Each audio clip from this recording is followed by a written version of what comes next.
Today, the RTB were pleased to share a complete view on the state of Ireland's rental sector as part of the RTB Director's quarterly update. I'm delighted to be joined by my colleagues Louise Loughlin, Deputy Director, and Brian Gallwey, Senior Research and Policy Manager, to take us through some of the key research highlights. Brian, over to you first. As the custodian of Ireland's National Register of Tenancies, we can provide unique insights and data on the rental market. So what is the latest profile of the register data telling us about the size of Ireland's rental sector?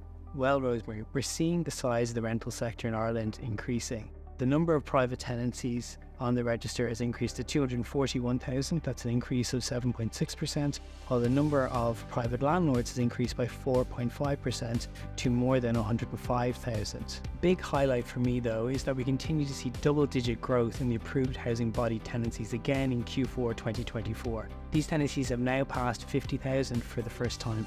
And what about landlords selling to exit the market? We hear a lot about this, but what is the data telling us? Our notices termination data does not show an increase in landlords selling to exit the market. In fact, notices of termination in 2024 were down by 13% from 2023. Just over 9,000 of the 16,500 NOTs we received last year were from landlords who wanted to sell. This was down about 21% from 2023. Growing tenancy numbers and lower notices of termination weren't the only positive signs in the data though. Hey, you must be happy with the latest disputes data too, Rosemary.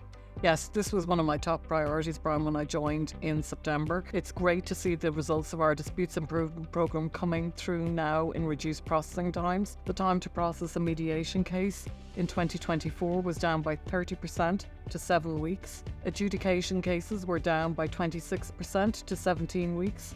And tribunals were down by 48% to 15 weeks.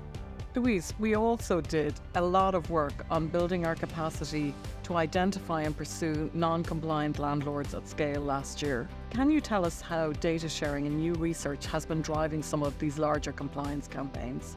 One of the highlights for me is how we use data from an ESRI study to inform a major rent pressure zone campaign. In Q4 2024, we wrote to more than 8,500 landlords regarding over 16,000 tenancies where we saw a rent increase over RPZ rules.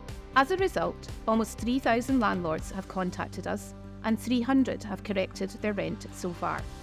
We have escalated 170 cases for formal compliance and investigation within 3 months, and €35,000 in overpaid rent has been returned to tenants. We will be spot checking a further 1,000 tenancies by June, and we will be moving more cases forward for investigation and sanction. We also use data from the CSO research to identify 7 counties with the highest levels of unregistered tenancies. We launched a campaign this month working closely with the local authorities in those counties to raise awareness and to increase referrals of unregistered tenancies into the RTB.